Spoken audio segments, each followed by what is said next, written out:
सभी को जय जिनेन्द्र। ये तो सोचा ही नहीं था।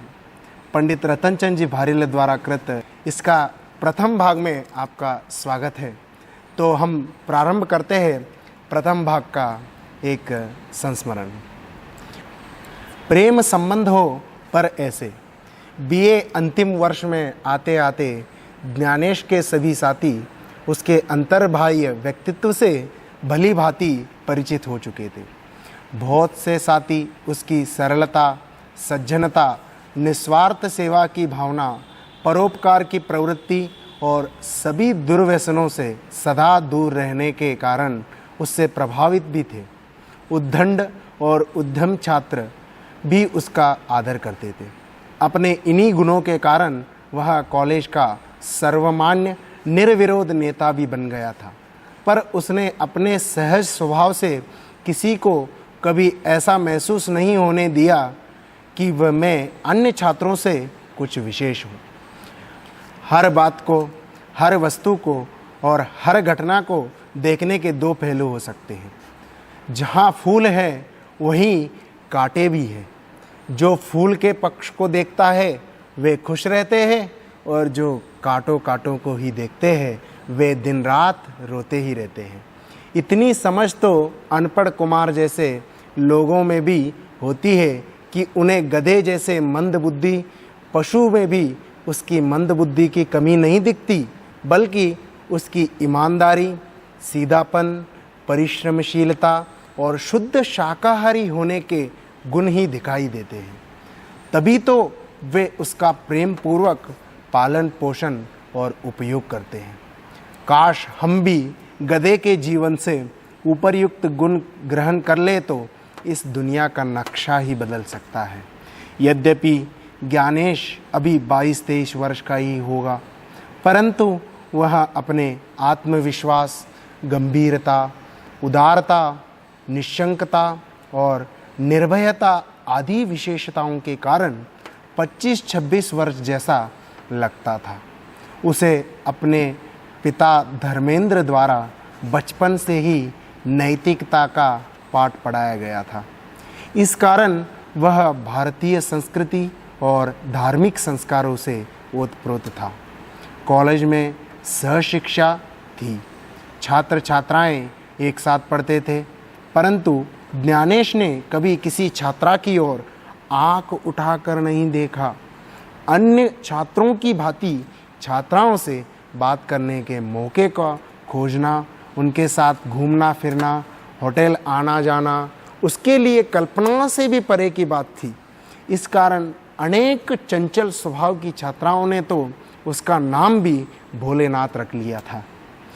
पर सुनीता उसके इन्हीं गुणों से प्रभावित थी। वह ज्ञानेश की इन्हीं विशेषताओं पर रीझ गई थी।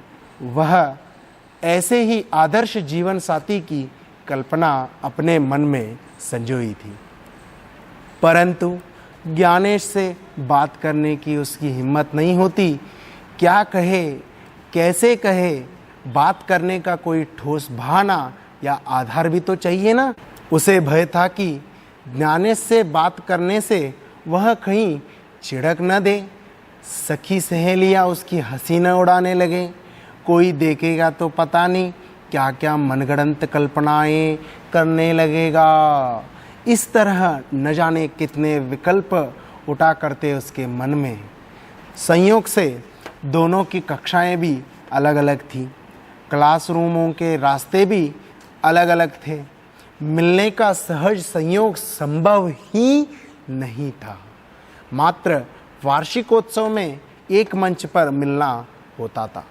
सौभाग्य से इस वर्ष ज्ञानेश के हाथ में ही सांस्कृतिक कार्यक्रमों का संचालन था और सुनीता को अपनी टीम के साथ नाटक का मंचन करना था। नाटक की निर्देशिका का नायिका स्वयं सुनीता थी। नाटक के मंचन में सुनीता की प्रस्तुति प्रशंसनीय रही। सभी छात्रों को उसे बधाई देने के बहाने बात करने का मौका मिल गया। ज्ञानेश का मन भी हुआ, पर वह चाहते हुए भी संकोच में रह गया। परंतु सुनीता ने ज्ञानेश के हाव भाव से उसके मनोभाव को ताड़ लिया। अतः उसने ही हिम्मत करके ज्ञानेश से पूछ लिया, कैसा लगा हमारा नाटक का मंचन। ज्ञानेश का अति संक्षिप्त में उत्तर था, नाटक जैसा लगा। सुनीता ने बात को आगे बढ़ाते हुए कहा, मैं कुछ समझी नहीं।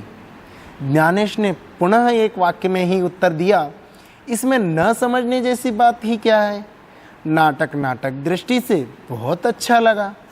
नाटकों में नायक नायिका का चरित्र तो आदर्श के रूप में ही प्रस्तुत किया जाता है। काश पात्रों के यथार्थ जीवन चरित्र भी ऐसे ही आदर्श हो जाए, तब तो फिर पृथ्वी पर ही स्वर्ग उतर आ जाएगा। परंतु सुनीता ने अपनी सफाई में कहा, यह सब जो आपने देखा वह सब मेरा और मेरे परिवार का यथार्थ सच्चाई ही है। मैं दिखावे में विश्वास कम ही करती हूँ। जितने भी दृश्य आपने नाटक में देखे वे सब मेरे पारिवारिक जीवन की यथार्थ कहानी है। ज्ञानेश ने कहा, यदि ऐसा है तब तो अति उत्तम बात है। मुझे भी ऐसे ही चरित्र पसंद है। सुनीता ज्ञानेश की पसंदगी से कुछ आशान्वित हुई। उसे लगा कि धीरे धीरे मैं ज्ञानेश के हृदय में अपना स्थान बना लूँगी। इसी आशा से सुनीता ने ज्ञानेश को अपने बर्थडे पर आमंत्रित किया। सुनीता का आमंत्रण पाकर ज्ञानेश सुनीता के बर्थडे पार्टी पर सम्मिलित हो गया, परंतु पता नहीं क्यों अन्यत्र व्यस्तता का कारण बताकर वह थोड़ी देर ही रुका। बर्थडे प्रेजेंट के रूप में आत्मोन्नति कैसे करे नामक पुस्तक भेंट करके शीघ्र चला गया। ज्ञानेश के आने से सुनीता को तो हार्दिक प्रसन्नता हुई थी। उसके माता पिता का भी ज्ञानेश के व्यक्तित्व के प्रति सहज आकर्षण हो गया। ज्ञानेश ने जाते जाते सुनीता से धीरे से कहा, तुम भी हमारे घर आओ ना कभी। मेरे मम्मी पापा तुमसे मिलकर बहुत खुश होंगे। उन्हें तुम जैसी लड़कियां बहुत अच्छी लगती है। ऐसा मुझ में क्या है? सुनीता ने कहा, यह तो मैं नहीं जानता, पर तुम्हारा सरल स्वभाव, सादगीपूर्ण रहन सहन, भारतीय पहनावा, धार्मिक रुचि तथा पूर्वाग्रहों से रहित विचार, ये सब बातें मम्मी पापा की रुचि के अनुकूल है। वे तुम्हें अपने बीच पाकर बहुत खुश होंगे। सुनीता ने कहा, ठीक है, आपकी मम्मी पापा की खुशी के लिए मैं ज़रूर आऊँगी, परंतु मैं अपनी सहेली की सुविधा के अनुसार ही आ सकूँगी। देखती हूँ उसे कब समय मिलता है। ज्ञानेश ने कहा, यदि सहेली के समय और एवं सुविधा ना हो तो फ़ोन पर बता देना, मैं स्वयं लेने आ जाऊँगा। आपका कहना सही है, परंतु आपको कष्ट करने की ज़रूरत नहीं पड़ेगी। मैं स्वयं ही सहेली के साथ आ जाऊंगी। ठीक है, मैं प्रतीक्षा करूंगा। सुनीता ने एक बार अपने प्रोफेसर के भाषण में सुना था कि कोई कितना भी चिर परिचित क्यों ना हो, नज़दीकी रिश्तेदार और अत्यंत विश्वसनीय क्यों ना हो, फिर भी नर नारी एक साथ एकांतवास दोनों के सदाचार और शील सुरक्षा की दृष्टि से खतरे से खाली नहीं है। इसमें किसी व्यक्ति विशेष का अधिक दोष नहीं होता। यह उम्र ही ऐसी होती है जिसमें जरा सी सावधानी हटी और दुर्घटना घटी। अतः किसी भी नर और नारी को यथासंभव एकांत में एक साथ नहीं रहना चाहिए। किसी अन्य पुरुष के साथ कहीं आना जाना नहीं चाहिए। तभी से सुनीता प्रोफेसर के कथन को अक्षरशः पालन करती आ रही है।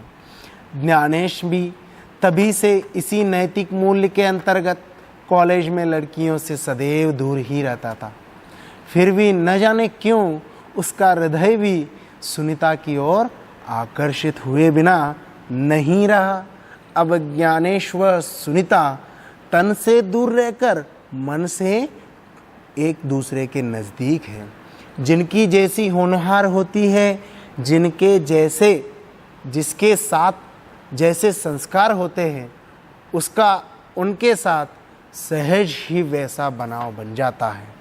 ज्ञानेश के बर्थडे पर बधाई देने के बहाने अपने वायदे के अनुसार सुनीता भी अपनी सहेली के साथ ज्ञानेश के बर्थडे पार्टी में सम्मिलित हुई। सुनीता को आया देख ज्ञानेश को तो हर्ष हुआ ही, उसके मम्मी पापा भी सुनीता की सादगी, सरलता, गंभीरता और उसका हंसमुख मुखमंडल देख हर्षित हुए। सुनीता ने जो ही ज्ञानेश के पिता माता का चरण स्पर्श किया तो ज्ञानेश के मम्मी ने उसे सहज ही स्नेहवश गले लगाकर सदा सुखी रहने और अपने लक्ष्य में सफल होने की मंगल आशीर्वाद दिया। यहीं तक हम पहले भाग को पूर्ण करते हैं। दूसरे भाग के लिए आप सभी इंतज़ार करें।